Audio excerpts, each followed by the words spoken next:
This is the Literacy Mindset Podcast, where education leaders discuss identifying and removing phonological barriers with Mindplay's CEO, Jeff Pendleton. Welcome back, everyone. I am very excited today for the next episode of the Literacy Mindset. I have my guest today, Dr. Angie Balsley, CEO of Unified Leadership. Welcome to the show. Hi, Jeff. Thank you so much for having me here today. Yeah, very excited to have a conversation. You have a broad and deep background on all things special ed. And so for me, I'm really excited to kind of dive into different elements that we could talk about today. But maybe for the sake of the audience here listening, can you give us a little bit of that background so that we can get them caught up to speed? Yeah, absolutely, Jeff. Thank you. I was born into a family where inclusion was the base of what we do. My godfather had Down syndrome, and it was just modeled for me from the beginning, inclusive practices. That led me to become a special education teacher and then to get additional credentialing so that I could be a leader in the space. So I'm licensed as a special education director, a principal, and a superintendent. Okay. And I've had the privilege of also having some leadership within my professional organization.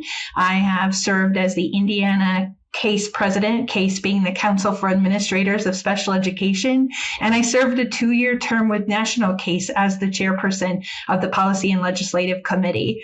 So it's been a lifelong experience for me, and I'm happy to be with you here today and share more about it. Excellent. And we will get into that because I do think that there are some unique things that you've seen and experienced from the case level and how you've been working with that organization to the individual roles of directors of special education in districts that you've worked. Maybe let's, since you've experienced so much at what we sometimes refer to as the 30,000 foot level, right? You've been around special ed policy. Can you walk us through just a little bit of the evolution of IDEA? I think it's a unique perspective that you get to offer us. Yeah, sure. I'd love to. As we know, this is the 50th anniversary of the IDEA. So there's a lot of efforts to celebrate and to understand where we've been historically. As we know, too, a lot of things are shifting currently. So when that occurs, we look back to learn from what has happened previously into where we're headed in the future. So, Jeff, before the 70s, most students with disabilities were excluded from public schools or placed in segregated institutions. Education for students was considered a private or charitable responsibility, not a public one. And our states had inconsistent or non-existent policies regarding education for students with disabilities. Then came the 70s, and we had some landmark legislation where there was a shift where education became a right, specifically in 73, thinking about the Section 504 Rehabilitation Act. And then in 1975, of course, we got the Education for All Handicapped Children Act. So the states were then required to develop policies and procedures to comply with this federal mandate, and that spurred the creation of state-level special ed systems. Move us into the 80s and 90s, where we felt expansion and refinement. The focus was on access and procedural safeguards, such as parent participation in the meetings and due process rights. We extended in the 80s and 90s our services to preschool students, and we encouraged early intervention, which I know at Mindplay is super important about literacy and early intervention. States began aligning policy to improve those services, and then we added eligibility areas such as the area of autism and traumatic brain injury. Move us into the area of 2000s was an era of accountability and results. In 2001, we had the No Child Left Behind Act, which required schools to disaggregate achievement data and include students with disabilities, and there was more of an emphasis on academic accountability. And in 2004, we had the most recent IDEA reauthorization, which reinforced early intervention and response to intervention, put us in alignment with No Child Left Behind, and it emphasized outcome-based goals and evidence-based practices. And with that, then states began revising their accountability systems to measure student outcomes, not just compliance. Then from 2010 to 2024, bringing us into the present, even 2025, states really expanded their multi-tiered systems of supports and inclusive practices. That's kind of been an evolution of where we've been and where we're at today. I love that. That's a really good description as to how public views and public policy has been affecting it. Let's go into, okay, you mentioned tiers of support, right? So maybe RTI and MTSS sort of being big frameworks of support systems.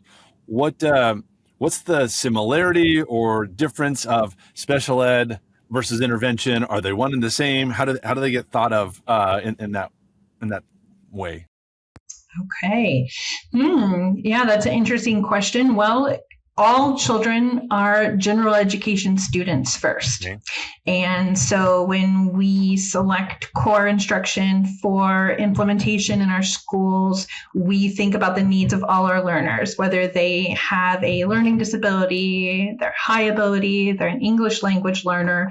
When districts are making decisions about students, we need to consider the learning needs of all students. So in regards to special ed, we're all just part of the same system, right? Right. And maybe you had somewhere a more direct route of that question where you were wanting me to go there. Well, I do think that we talked a little bit about sometimes, as we just talked about policy, in the special ed seat of a director, it can feel a bit compliance oriented and it can feel a bit policy and red tape oriented, but there's very much an instructional component to that, and intervention usually kind of fits within that realm. So maybe talk a little bit about that. Yeah, absolutely. I really appreciate that. We can, as special ed leaders, become very compliance driven. We've got compliance indicators from the federal government that we follow, and there's a lot of rights. When we unpack our policies and our laws, we can look at procedural and substantive outcomes for our students, right? Procedural, then we're going to think about all of the timelines and the data. When we think about substantive, it's really what comes of for our students with disabilities. And it takes a lot of intention for special ed directors to remember our role as instructional leaders, because we can be so bound by compliance, and that's where our state reports are. But when we consider instructional leadership, that's where we see our outcomes for students. So I'm going to talk to you just a little bit, share some examples about how I approached instructional leadership as a special education director. Okay. And I will say the thing that the resource that really brought my mind into the importance of it is a book by John O'Connor, Great Instruction, Great Achievement. It's a roadmap for special ed administrators. And it is a resource that is published and promoted by CASE as well. But when I looked into John's work, he talked about instructional leadership, systems approach, data-driven decision-making, right? Collaboration, and having that implementation focus with fidelity on our interventions. So that really brought my attention to what I needed to do in order to make sure that there's the connection between our core content and then our specially designed instruction for our students with disabilities. And so when you think about that multi-tiered systems of support, then you're getting into what I'm saying about there's the core instruction our students are a part of, and then there's that specially designed instruction. So knowing that that's super important, we need to work with our school teams, our teachers on implementing evidence-based practices and specially designed instruction for our students. So one of the things, Jeff, that I do now is I mentor other special ed directors. And when we have this conversation and they're like, okay, I get it, Angie, I need to be in instructional leadership. Where do I start with my teams? Where can I have the most impact? I always point them towards the high leverage practices that was culminated and created by the Council for Exceptional Children in collaboration with the Cedar Center, because in that resource, it's organized into 4 domains: collaboration, assessment, social, emotional, behavioral practices, and instruction. And it really gets into explicit instruction, scaffolding, flexible grouping, and it gives a base. So as a leader, then I use that and I coach others to use that as a way to implement these practices in special education, which we know are super important. So that's how it's kind of interrelated in there. Okay, no, that's great. And I think at times, especially on the ed tech provider side of the world, we can get caught up in buzzwords and things that get said. And I think that I'm going to ask you here to drill down a little bit for the benefit of the group. when we say evidence-based practices, that's a real hot buzzwordy kind of thing. What do we mean? What are some things that when we think of evidence-based practices, what is that? Yeah, well, and there's research-based, right, where we know that there's been a set of independent research that's proven a specific methodology appropriate. But evidence-based, they're really essential for effective teaching, right? It might not have a research necessarily component behind it, but at the core, they're really foundational teaching practices that every special educator must be able to master in order to get the student outcomes that we're looking for. So that's more what I mean when I say evidence-based practices, those really good teaching practices that lead to student outcomes. Yeah, no, that's it's an important part of it, but sometimes we get into the words that are used, and it's just from a practical educator, like what does that mean? On the literacy side in particular, are there things that you've seen that help drive the cause? Let me try and set it up here. I love pushing on my own industry a little bit in educational technology, because I think we've offered a lot and we have a lot to go still to be great.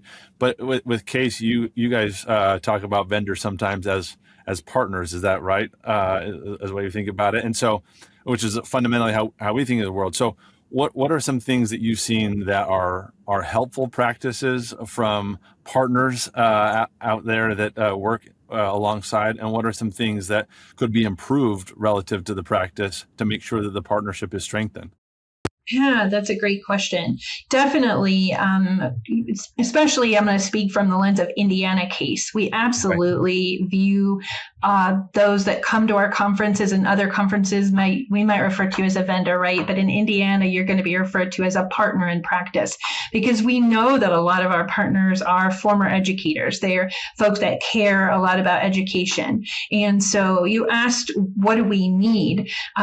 We need those proven practices. We need efficient systems to be able to deliver our interventions for our students, to be able to manage the data that we have, and to be able to incorporate learning for our teachers as well, like the professional development and the collaboration that comes along with implementing good instructional practices as well.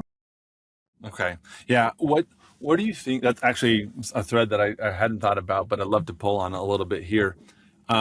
Where is the professional development side of the world right now as educators are coming out of school, and the flurry of science of reading, instructional practices? Are we there yet, or is there a ways to go? And that could either be in the practices that we just talked about from evidence-based practices, or just in instructional strategies coming out of school. I've had a couple conversations with some other leaders that say, we're close, but there's still maybe some room to go. What are you seeing out there? Yeah, I'm seeing some really great effort from our states. Specifically, I'll speak to Indiana. That's where I live. And we've had a lot of training for educators on the science of reading. So we're maybe filling some gaps that folks have had in their practices or over the years. We're just refreshing a commitment to the science of reading. I'll also give a shout out to Louisiana. They have a playbook for improving special education, and they've seen phenomenal growth from the work that they've done. So I'm seeing lots of great practices in states. Now, you asked about people coming out of preparation. So I'm going to address the personnel shortage, emergency alternate licensures in response to that question a little bit. I went through 4 years of college to explicitly become a special education teacher, and I felt well prepared coming out. We have folks now that are doing transition to teaching programs that maybe they started as a business major and they now feel their calling to education. And so they can go through some programs that quickly get them able to be licensed as a teacher, and they might not have the same level of exposure to some of the explicit practices practices we're talking about, or specific training on great classroom management techniques. So when we have that mix in our schools, right, everybody from seasoned professionals that were specifically trained in doing this to new folks that are coming in with an alt license, when we consider our professional development needs, we really have to differentiate to meet people where they're at and then to grow their practice. So as a partner in practice, when I would be looking to what we need from other people, it's what sort of layered professional development comes along with the solutions that our partners offer, and then how will I be able to implement that with our teachers? Because the truth of the matter is, Jeff, that there's not a lot of time. Right? Generally, teachers run about 184, 185-day contract, and 180 days of those are for actually implementing the instruction with their students. There's not a lot of training time. So we need to find ways to have job embedded tools that can give little doses of professional development as we work through the school year with our staff as well. I love that. That's a great point.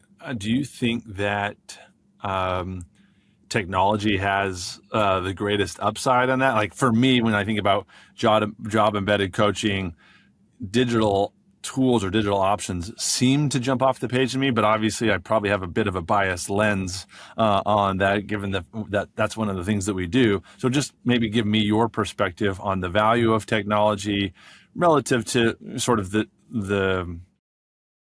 gap, or filling the gap on the job training. Yeah, absolutely. I believe there's a role in that. I think when we can break down learning into bite-sized pieces for our folks, then it's more easy to implement and digest, and to be able to not to just have to remember everything I learned, but to be able to go back and to be able to review maybe a module on something that I'm working on with my students. That's really helpful, and technology helps us with that. I would say from a systems level, leader perspective, alignment and intentionality in our decisions are really important when we choose a particular product or curriculum. So we need to have a big picture of the strategic goals of our district, and then really be intentional when we bring in a new solution, that it's aligned with what we're doing, so our staff aren't overwhelmed with lots of different things, and it fits seamlessly in our picture. We talked about the science of reading. Well, I'm going to just shift a little bit to implementation science. And it's really important that we utilize the principles of implementation science in order to determine that alignment within our district. So technology tools are great. They need to be aligned with the big vision of where we're going with our district, or they might get in the way and not get us the outcome we want. Can you give an example of what might look like alignment versus misalignment in that particular case?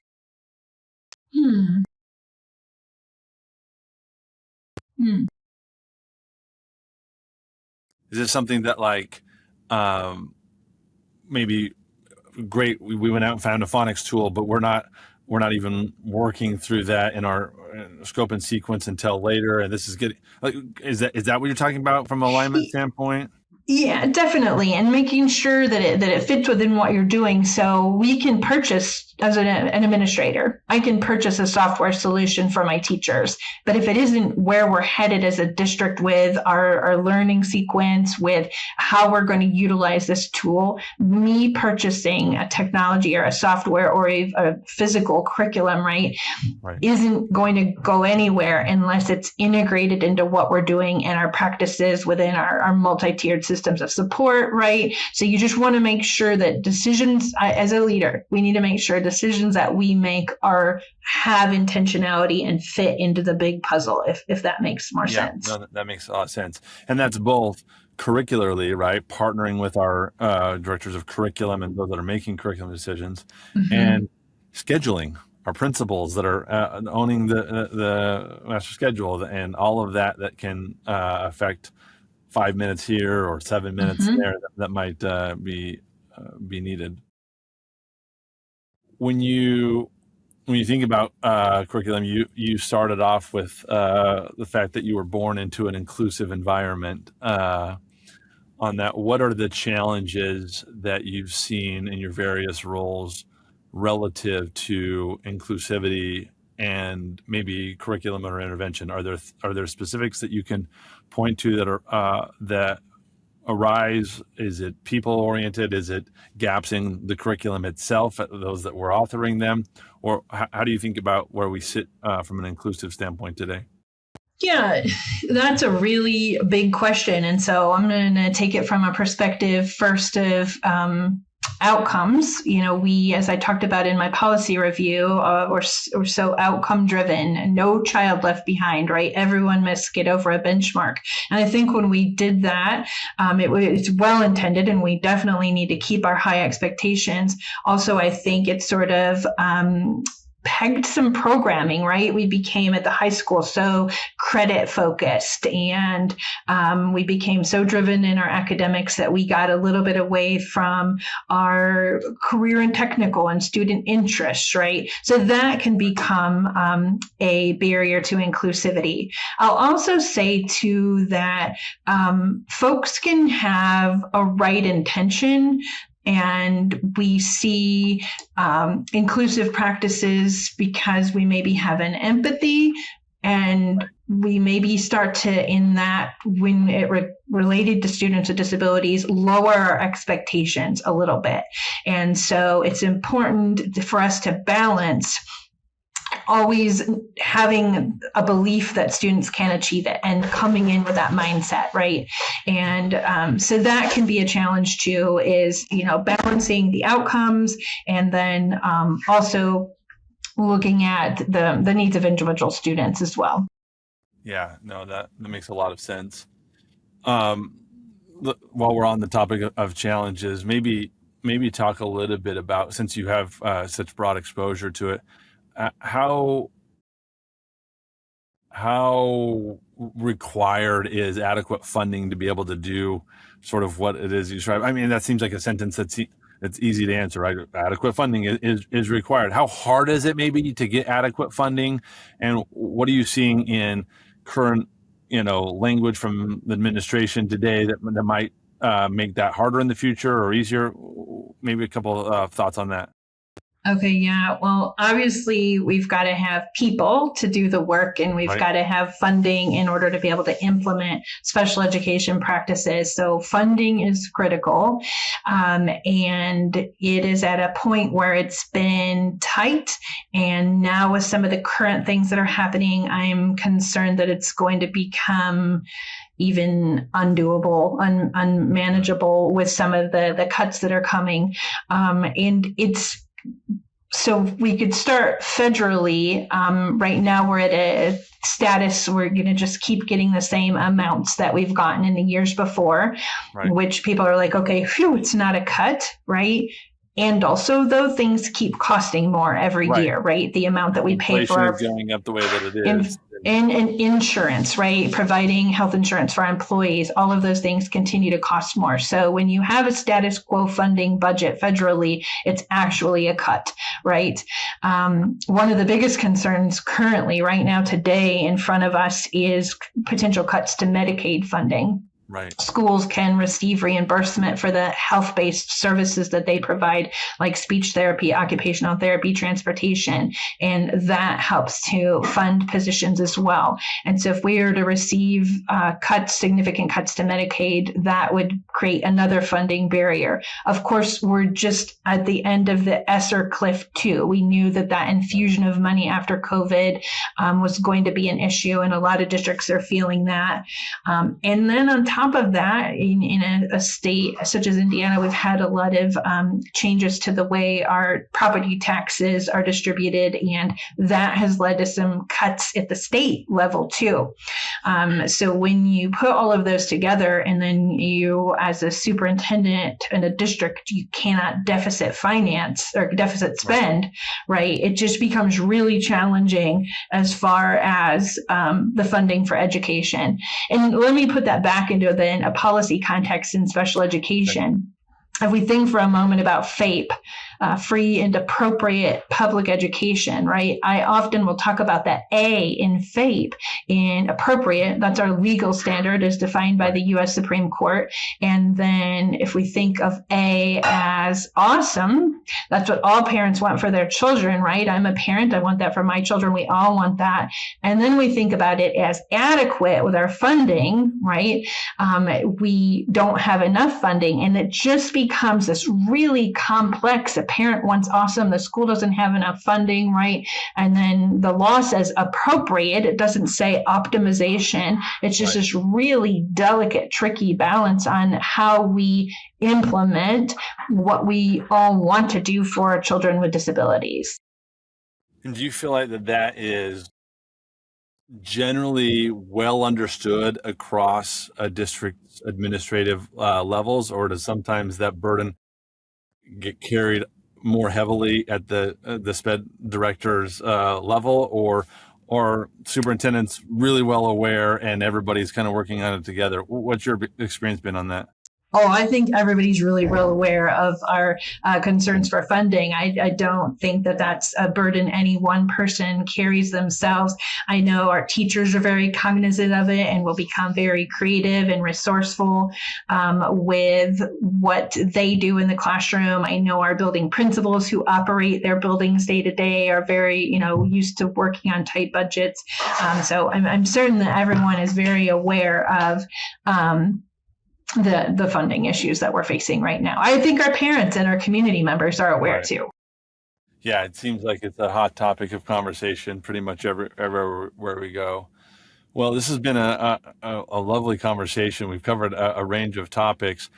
I think for me, one of the things that I always like to ask as people kind of get the opportunity to pull out their crystal ball is what does the future look like? I don't like leaving things on everyone's concerned about funding. Sign Absolutely.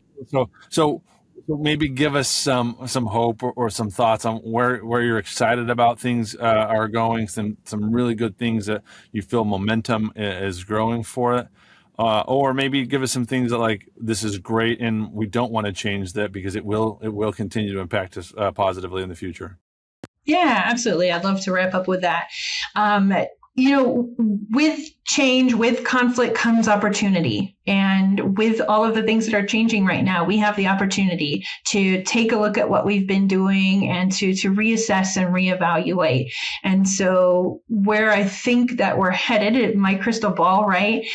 Looking at balancing parents' rights and school responsibilities. We do know that our current presidential administration is supportive of parents' rights, and we're sifting through what that looks like in terms of the parents' rights and school responsibilities. So I think we're going to see more definition there in the future. I also know that we need to continue to address our personnel shortages. We don't have the right amount of staff to provide the services in a student's IEP. That's a significant challenge. And we're seeing across the country continued personnel shortages. And maybe we have more folks in positions, but as I talked about earlier with the professional development, making sure that we're continuing to supplement maybe some skill gaps that folks who came in on an alternate license had. So working with our personnel to implement. A third thing there would be just navigating legal risks. So with the funding, we talked about what that would look like and what are our obligations to FAPE. And also then just new opportunities to adapt to technologies as they continue to evolve almost on a daily rate, and ways that we can impact student learning. So my optimistic closure here would be that this is a challenging time, and I see people agreeing that kids with disabilities have a right to education, and people are coming together and having more and more conversations than ever before, which is a great thing. And that as we do that we're going to end up in a place where we figure this out together. Yeah, no, I appreciate that. And I do think that the challenge is real. But the optimism is found in the people, right, that have the capacity to solve problems. And you've experienced so many wonderful people that are all committed to that cause. And the fact that awareness exists. This is something that we have to solve for. And we'll work together to do that. It's been my great pleasure having you on the show today. I hope that we get the chance to do it again soon. And thank you so much for your advocacy out there and speaking on behalf of special education and the policy and the things that need to be done. Hopefully we'll get the chance to talk again soon. I would love that, Jeff. And I just want to just really appreciate that you dive in and do this as a company that shows your interest in learning about and understanding the complexities of education and being that partner at the table that we all need. So kudos to you and your team at Mindplay and all the work that you do alongside us. If you enjoyed this episode, we'd love to hear from you. Learn how we help students by identifying and removing phonological barriers at mindplay.com.